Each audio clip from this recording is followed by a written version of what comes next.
नमस्कार दोस्तों, कैसे हैं आप लोग। उम्मीद करता हूं सही होंगे। आज हम फिर एक नए टॉपिक के और इम्पोर्टेंट टॉपिक के साथ फिर एक वीडियो में जुड़ रहे हैं और बने रहिएगा हमारे साथ इसी तरह जिस तरह से आप लोग प्यार दुलार दिखा रहे हैं चैनल को।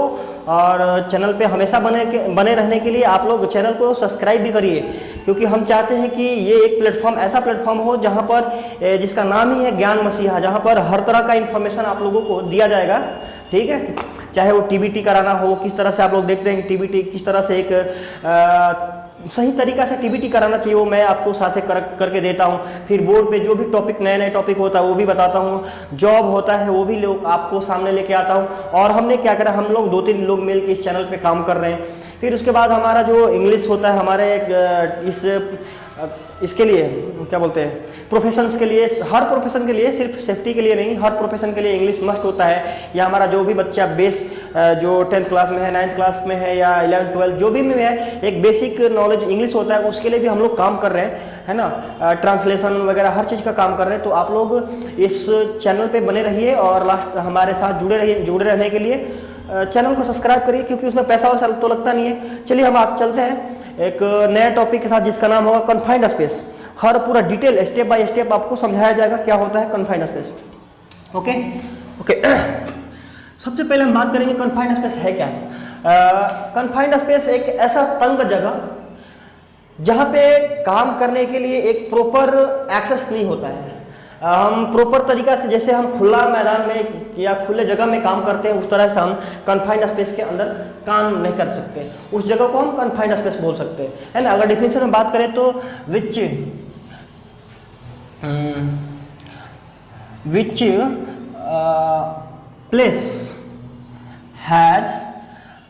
Place has not proper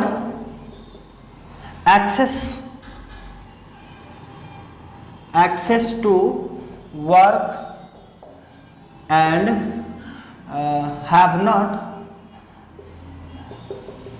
proper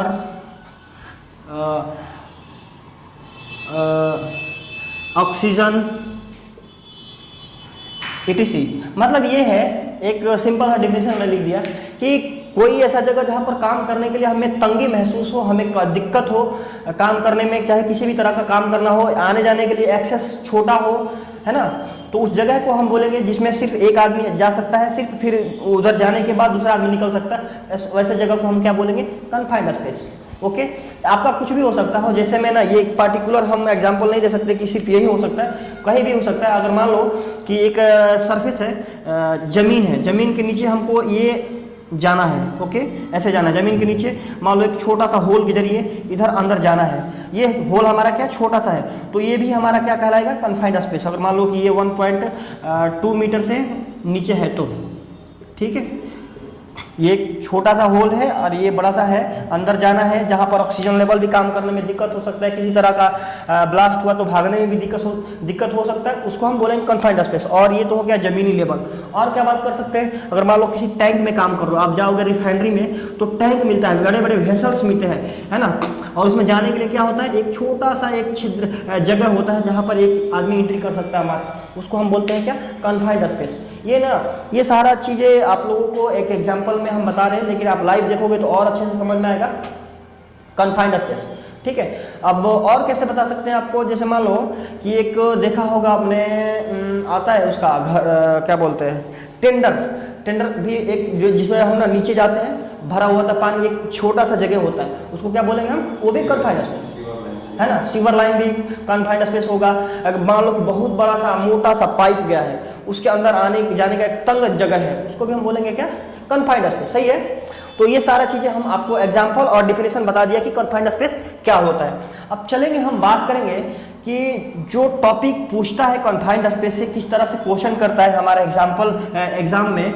अगर आप निबोस का प्रिपरेशन कर रहे हो या किसी तरह का आप तैयारी कर रहे हो ये सेफ्टी ऑफिसर के लिए, या आप इंटरव्यू के लिए तैयारी कर रहे हो, तो कौन कौन सा क्वेश्चन अराइज हो सकता है, पूरा डिटेल आपको इसमें बताएंगे। ये तो वो कन्फाइंड स्पेस का डिफिनेशन आपसे पूछ सकता है। फिर अगर मान लो दूसरा स्टेप में आपसे पूछेगा, एग्जाम्पल भी पूछ सकता है, तो आप बता सकते हो मैंने जो बताया। अब फिर आप बताएगा कि प्रोसेस क्या होता है कन्फाइंड स्पेस का। आप अगर मान लो एज ए सेफ्टी ऑफिसर हो, आपको काम कराना है कन्फाइंड स्पेस में, तो आपका क्या प्रोसेस, आपका क्या जिम्मेदारी होगी, उसी में हम सारा क्वेश्चन को हम इन्वॉल्व कर लेते हैं। ठीक है, नंबर देखिए एग्जाम्पल और डिफिनीशन हो गया। हम बात करेंगे दूसरा स्टेप में कि हाउ टू वर्क, मतलब कि काम करने से पहले हमें क्या क्या जरूरी चीज़ें होनी चाहिए। कन्फाइंड स्पेस में अगर आप काम कराने जा रहे हैं तो सबसे पहले आपको क्या करना है कि वर्क परमिट होना चाहिए। क्या? कन्फाइंड स्पेस का वर्क परमिट फॉर किसके लिए? कन्फाइंड स्पेस के लिए। ठीक है, कन्फाइंड स्पेस का अलग वर्क परमिट होता है, उसके लिए आपको होना चाहिए।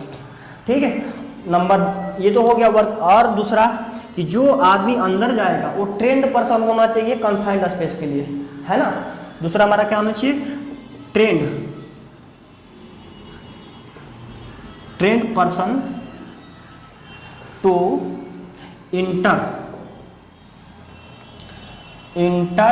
इन कन्फाइंड स्पेस।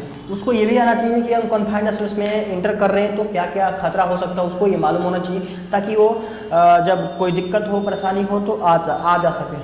ठीक है, ये हुआ। फिर तीसरा हमारा होता है, देखिए कोई भी कन्फाइंड स्पेस में काम करने के लिए एक होता है होल वॉचर जिसको बोलते हैं। वो होल वॉचर क्या होता है वो हम आपको बताएंगे वीडियो में कि होल वॉचर एक ऐसा ट्रेंड पर्सन होता है जिसको ना ये नॉलेज होता है कि किसी तरह का इमरजेंसी हो जाती है कन्फाइंड स्पेस के अंदर, तो उसको हम कैसे रेस्क्यू करते हैं उसको हम बोलते हैं होल वॉचर। तो वो क्या होता है ना, गेट पे खड़ा हुआ, जहाँ पर होल हो, जहाँ पर वो आने जाने का एक्सेस है वहाँ पर खड़ा रहता है एक लॉकशीट लेके। जो भी आदमी एंट्री करता है, अंदर जाता है, उसका क्या कर टाइम, डेट और उसका गेट पास लेके रखता है अपने पास, उसका साइन करवा के। ठीक है, वो होता है होल वॉचर। ठीक है, परमिट भी चेक कर सकता है वो।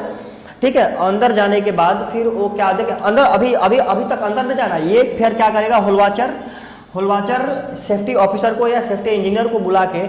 अब देखो यहाँ पर इम्पोर्टेंट बात आने वाली है। होल वॉचर के साथ किसके साथ? सेफ्टी ऑफिसर को बुला के या इंजीनियर को बुला के सबसे पहले क्या चेक करना होता है कि उसमें आपको ये देखना होगा, एज ए सेफ्टी ऑफिसर अगर आप हो तो उसमें सबसे पहले आपको चेक करना होगा ऑक्सीजन लेवल कन्फाइंड स्पेस में कितना है, कितना होना चाहिए? 19.5 to 23.5% के बीच में होना चाहिए।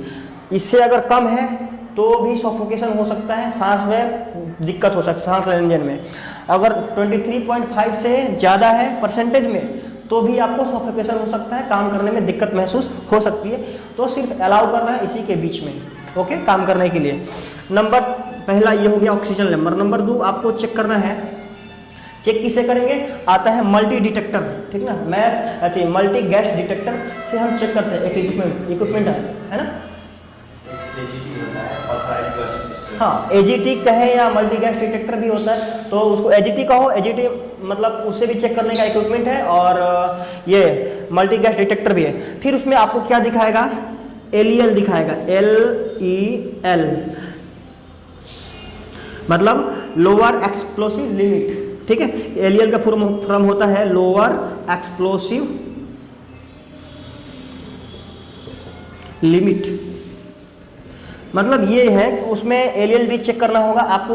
वो 0 ppm में मापा जाता है, 0 ppm से ज़्यादा नहीं होना चाहिए। ठीक है, 0 ppm मतलब कि उसमें LEL का मात्रा नहीं होना चाहिए किसी भी कन्फाइंड स्पेस में, नहीं तो उसमें आग लगने का खतरा हो सकता है। ठीक है, अगर कोई भी काम कर रहे हो जाके अंदर, अगर मान लो हॉट वर्क करना शुरू कर दिया। फिर नंबर 3 में आपको CO कार्बन मोनोऑक्साइड भी देखना होता है, कहीं उसमें मान लो जहरी। सबसे पहले एक चीज़ और मैं बता दूं आपको कि कन्फाइंड स्पेस में जाने से पहले आपको ये समझ लेना होगा कि किस टाइप का कन्फाइंड स्पेस है। मान लो किसी टैंक में जाओगे तो टैंक में किस तरह का स्टोरेज है। मान लो कि आपका अमोनिया का स्टोरेज है या H2SO4 का स्टोरेज है, तो उसमें H2SO4 का मात्रा हो सकता है। ठीक है, CO चेक कर लेना है कि उसमें भी 0 ppm से ज़्यादा होगा, तो 0 से 1 ppm तक चल सकता है। वो भी किस केस में? वो भी आपको परमिट पे लिखना है कि 1 ppm है ना। परमिट देखिए, जो भी आप परमिट लिए हैं कन्फाइंड स्पेस के अंदर, ये सारा चीज़ आपको चेक करके उसको मेंशन करना होता है कि पीछे में दिया हुआ होगा लेवल कि ऑक्सीजन लेवल कितना है, LEL लेवल कितना है, LEL कितना है, CO कितना है। अगर H2SO दिखा, उसमें मान लो कि H2SO4 होने का संभावना है, H2SO4 4, तो वो भी लिखना है। 0 ppm से ज़्यादा नहीं होना चाहिए, ठीक है, क्योंकि हर चीज़ मल्टी गैस डिटेक्टर में शो करता है। ओके, ये सारा चीज़ें आपको एक जिम्मेदारी है as a safety officer, as a safety engineer, और होल वॉचर का भी जिम्मेदारी है देखना। और जाने से पहले ये चीज़ें आपको होना ही चाहिए, क्योंकि हाईली रिस्क होता है। जिस तरह से वर्क एट हाइट होता है उसी तरह एक हाईली रिस्क की जॉब होता है कन्फाइंड स्पेस के अंदर। अब देखिए, आप कन्फाइंड स्पेस के अंदर, और ये भी ध्यान देना होगा कि हम किस तरह का काम करते हैं। अगर हॉट वर्क कर रहे हैं तो और प्रॉब्लम है, आपको बहुत ही सावधानी से काम करना होता है, ये भी आपको इंटरव्यू में बताना होगा, है ना। और अगर हम बात करें तो और क्या चेक कर सकते हैं, हाँ, जब तक से काम, और उसमें किसी भी कन्फाइंड स्पेस में काम करने का एक टाइम लिमिट होता है ना। आप ज़्यादा से ज़्यादा कर सकते हो तो 30 मिनट से ज़्यादा काम अंदर नहीं रह सकते, है ना। अगर साइड इंजीनियर या टाइम वो डिसाइड कर सकते हैं, उनका अपना एक हर कंपनी का अलग अलग रूल होता है, तो 30 मिनट मतलब एक बाउंडेशन सिस्टम है। 30 मिनट से ज़्यादा आप नहीं कर सकते किसी भी जगह। 10 minute, 15 minute, 20 minute, last 30 minute, इससे ज़्यादा नहीं कर सकते। ओके।